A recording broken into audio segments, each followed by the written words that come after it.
Good morning, everybody. Welcome to another edition of Breakfast by the Bay.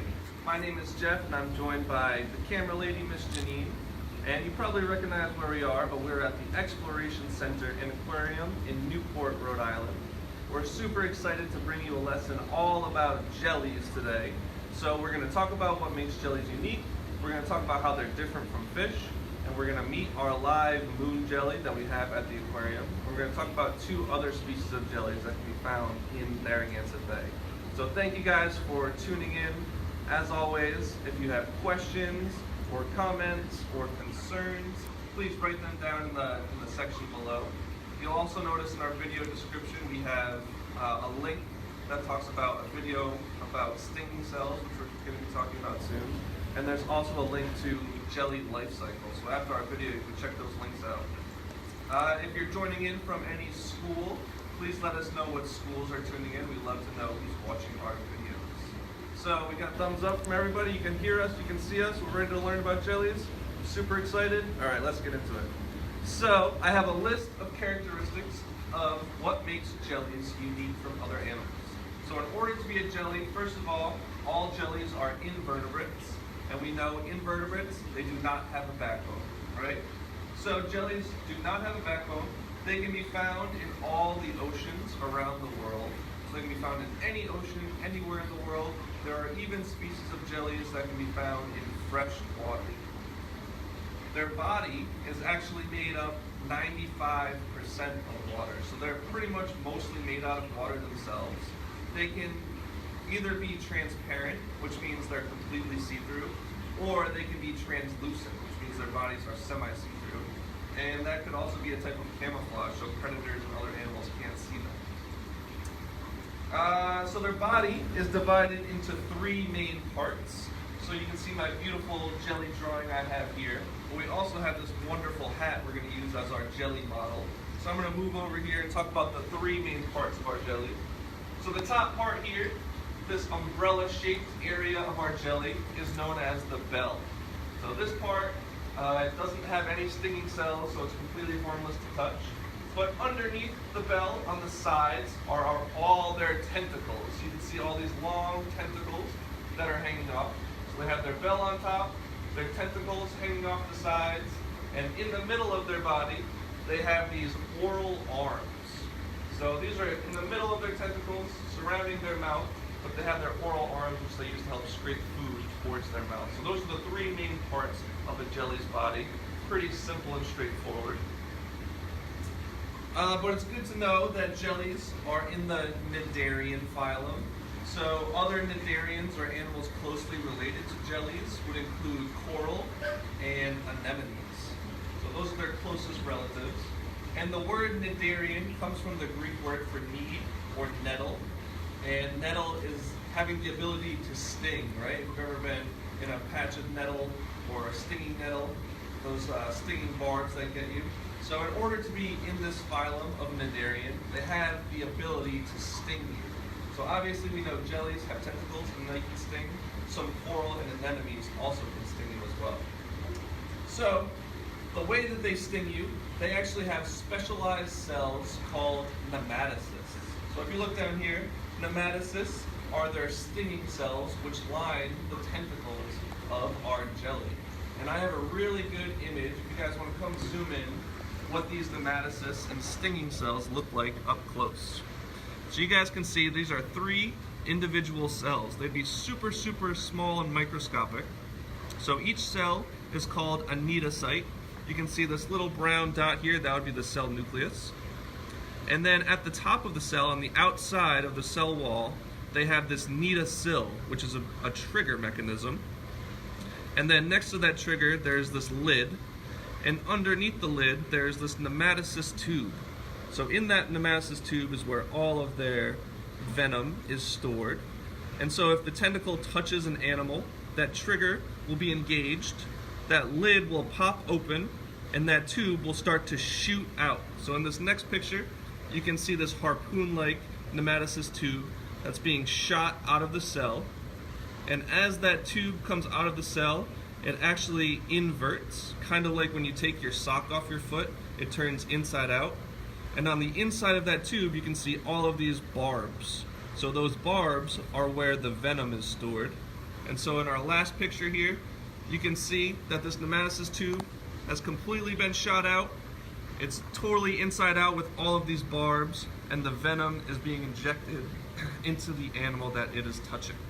So those are how the nematocysts and stinging cells work for our cnidarians, especially our jellies.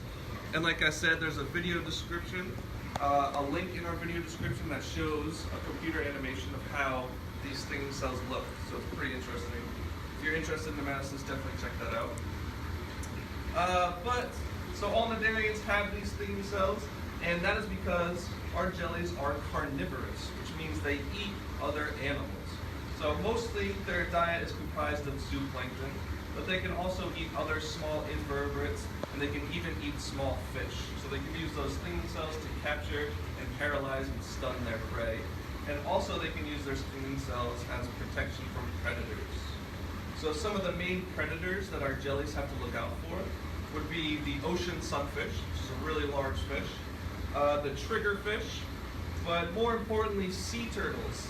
So sea turtles, especially the leatherback sea turtle, most of their diet is comprised of jellies. So sea turtles love to eat these jellies, so they have to be careful and watch out for all those predators. Awesome. So you might have noticed this whole time I've been calling them jellies, and I have not referred to them as jellyfish. So jellies are completely different animals. They are not closely related to fish at all. So if you call them a jellyfish, it's a little bit misleading, which is why we like to just refer to them as jellies. But if you check out my chart that I have written on the board here, we are going to compare jellies to fish. And you guys will see the difference between jellies and fish. There's lots of differences between them.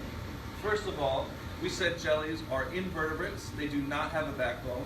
Whereas fish are vertebrates. They do have a backbone, and they are in the vertebrate family. So just right there, having a backbone and not having a backbone is a really big difference.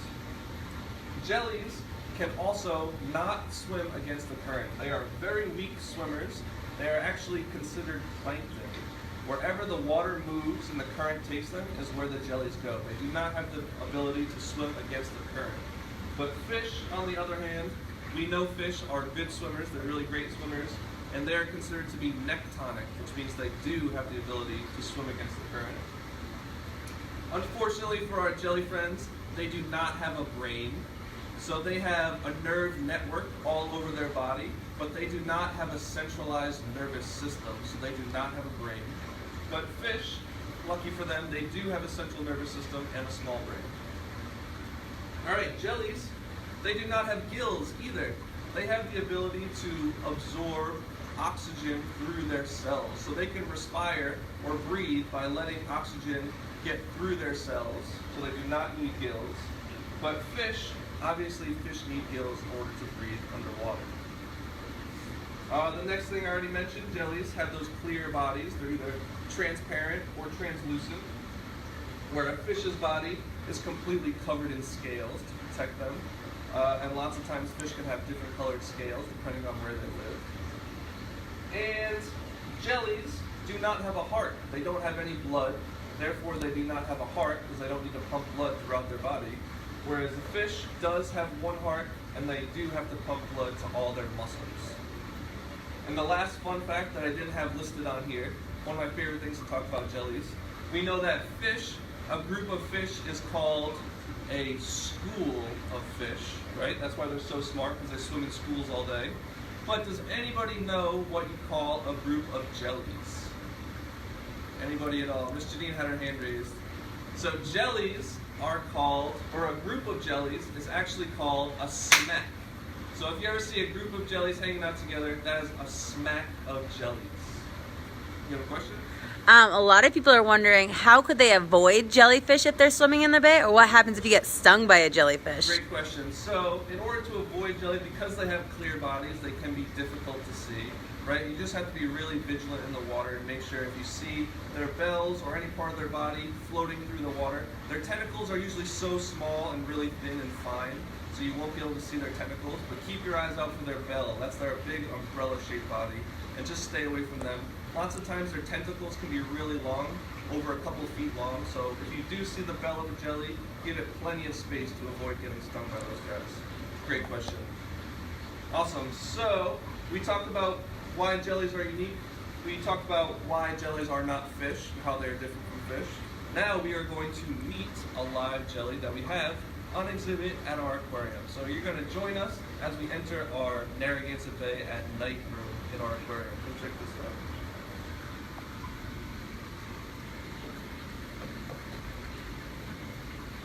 So I have a batch of food for our jellies.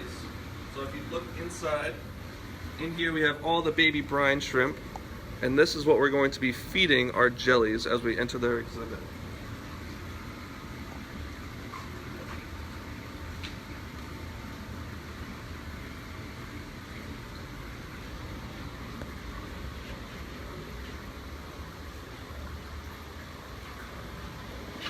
Alright, welcome to our Narragansett Bay at night. These are our moon jellies, which are the most common jellies we find in Narragansett Bay. And we are going to be feeding the moon jellies their very special baby brine shrimp. So this is really, really tiny brine shrimp. And we can watch as these moon jellies eat their food in their exhibit. And we'll talk all about how these jellies are super important for our bay. So you can see I'm emptying out all of their little shrimp foods. We see on camera all those little tiny brine shrimp floating through the water. Perfect. Get them all out. Alright, so like I was saying, these moon jellies are the most common jelly that's found in Narragansett Bay. And they get their name because their bell resembles a full moon. So if you can look at their bell, you'll notice they have those 4 horseshoe shapes in the middle of their bell. Those are actually their gonads. And then along the outside of the bell, you'll notice they have these really short tentacles. So their tentacles are a lot shorter than most other species of jellies. And up inside their bell, they also have 4 oral arms. So those oral arms are super important because the way that these guys eat their plankton, they actually have a sticky lining of mucus underneath their bell, and the plankton gets stuck underneath the bell, and then their oral arms can scrape that food up towards their mouth. Start to see some of them collecting that plankton inside there. So this type of feeding is known as suspension feeding. They're eating all of the plankton that's being suspended in the water. So their tentacles are really short on the outside, but they do possess nematocysts or stinging cells, but they have a very mild sting. So if you've ever been stung by a moon jelly, they're pretty harmless to humans. You might get a little irritation of the skin or a small rash. And these guys are most commonly found in open waters near the surface. So they like to stay at the top of the water column because that's where most of the plankton and the food that they're looking for will live. Lots of times these guys can be found close to shore. And on average, their size is about 12 inches or about a foot across on their bell. So they're most commonly found in Narragansett Bay in the late summertime and into the fall. So keep your eyes out for these moon jellies this summer. We have another question? Are brine shrimp found naturally in our bay? Yes, so brine shrimp is a type of shrimp that's very abundant in our bay. And right now these brine shrimp are only 2 or 3 days old, so they're super young. And they are considered to be zooplankton because they're so small they cannot swim against the current. And they'd be one of the most common foods consumed by our jellies in the bay. Great question. Yeah, shrimp are really important for their bay. There's a lot of shrimp in our bay to help keep it clean. Should we see what it looks like with the lights off? Ooh. And see all of that plankton that's still suspended in the water, and some of it's being stuck underneath the bells of our moon jellies, and they'll use their oral arms to scrape their food towards their mouth. And you can actually start to see some of the food that they've eaten around these horse-shaped gonads in the middle. They also have their stomach lining underneath that. Pretty neat. Alright, ready to move on to our next activity? Awesome. So you can follow me. We're going to talk about two other species of jellies.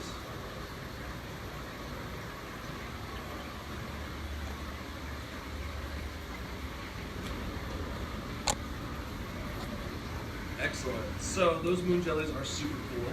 But I also want to show you guys another species of jelly known as the lion's mane jelly. So if you zoom in on this picture here, so this lion's mane jelly can actually grow to be the largest jelly in the world.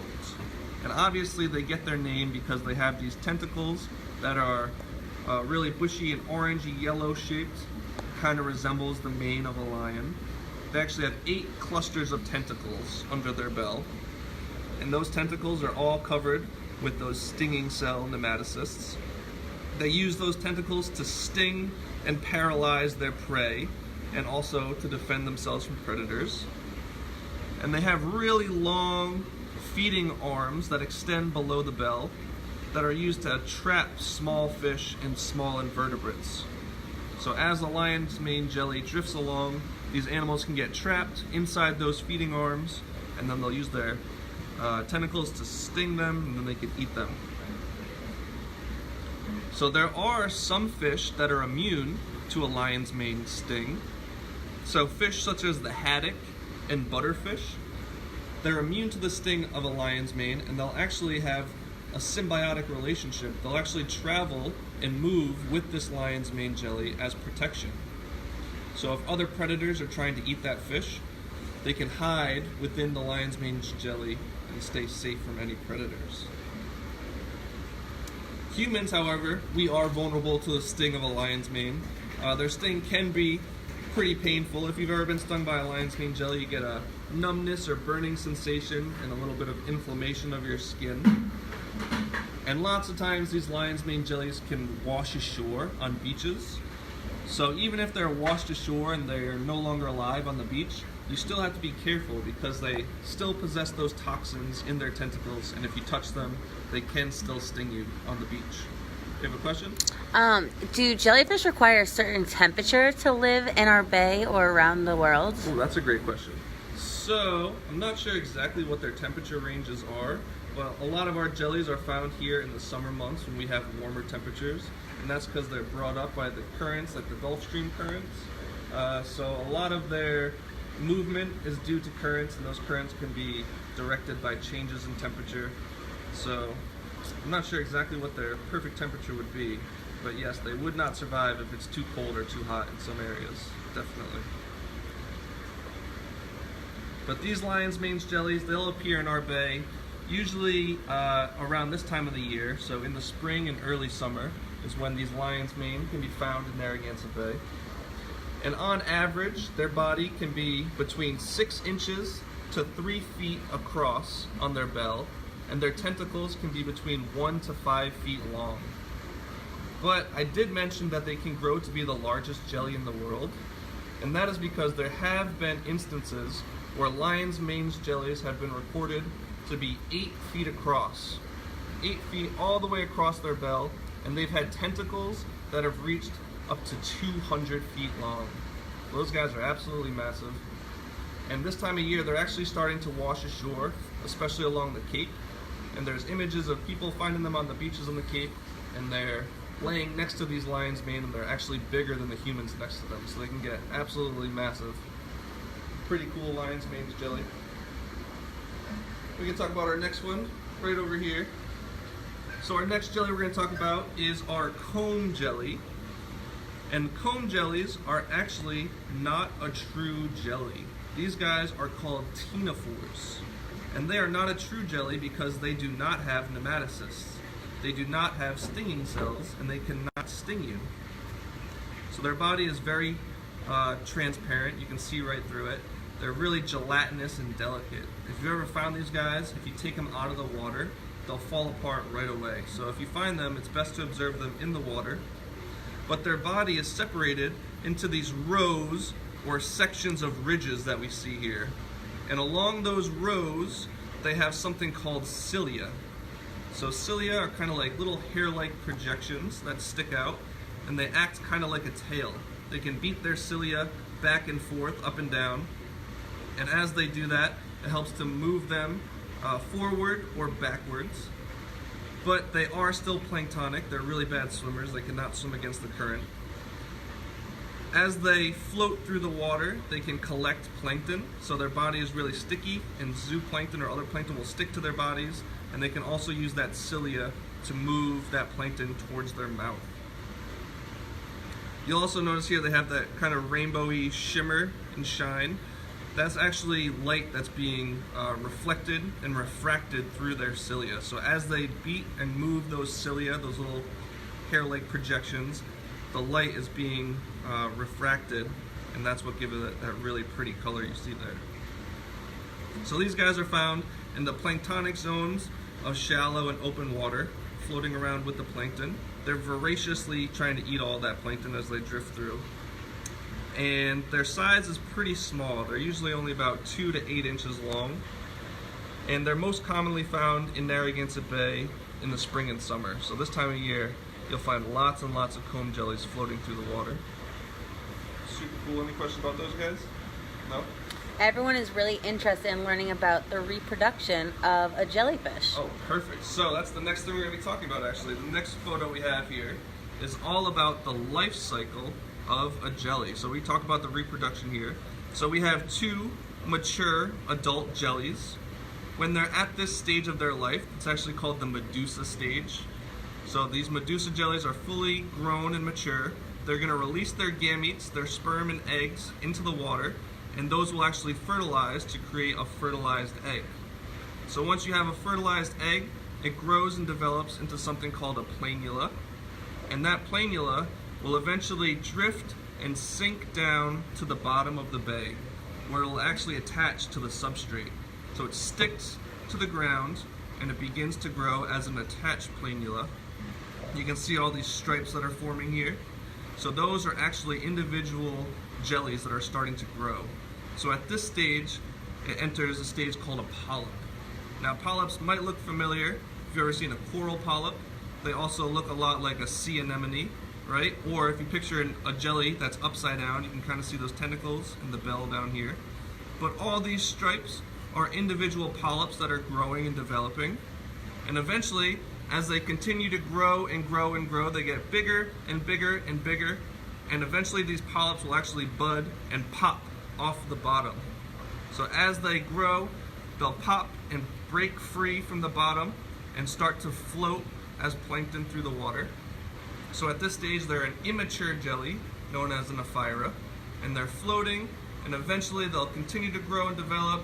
They'll right side up, they'll grow right side up, they'll start to grow their tentacles and oral arms, and eventually they'll look like the Medusa stage, the adult jellies, which is when they can reproduce and start that whole life cycle all over again. So it's pretty interesting life cycle that they have there. Hope that answered some of your reproduction questions. Do you have another question? Yeah, people are wondering if the lion's mane, which is a stinging jellyfish, is similar to the Portuguese man of war. Oh, that's a great question. So we also have, in this jar here, we have a dried specimen of a Portuguese man of war. So Portuguese man of wars also are another type of stinging jelly. They're a special kind of jelly. But they're less common in this area. If you've seen them when they're alive, they have that really bright blue, kind of like a baby blue color, and these long tentacles. But their bell actually floats above the surface of the water. So it kind of looks like almost like a blue plastic bag that's floating above the water, and then they have these really long tentacles that drift below. It's kind of hard to see in here. But yes, Portuguese man of wars can be found in our bay. They're not as common as the lion's mane. And then we have another Medusa stage of an unidentified jelly here. Really small, but you can see the bell and the tentacles along the edge as well. Super cool. Also, any more questions? Alright, well that's all I have for you guys today. I hope you enjoyed learning about jellies and meeting our moon jellies and seeing these other ones here. If you're swimming this summer, watch out. There might be moon jellies and comb jellies around the way, so keep your eyes out for them. If you like the work we do here, please check out our website and consider donating. And by the middle of the month, we're going to have lots of family options for young students and children, as well as their families. So definitely check out our website for lots of summer options. Coming in the middle of June, we'll have lots of options posted up there. So thank you guys again. I hope you enjoyed it. This is my last Breakfast by the Bay, so thank you to all my friends and family that have been tuning in and learning with me. And that's all I got for you. So we'll see you Friday at 10 a.m.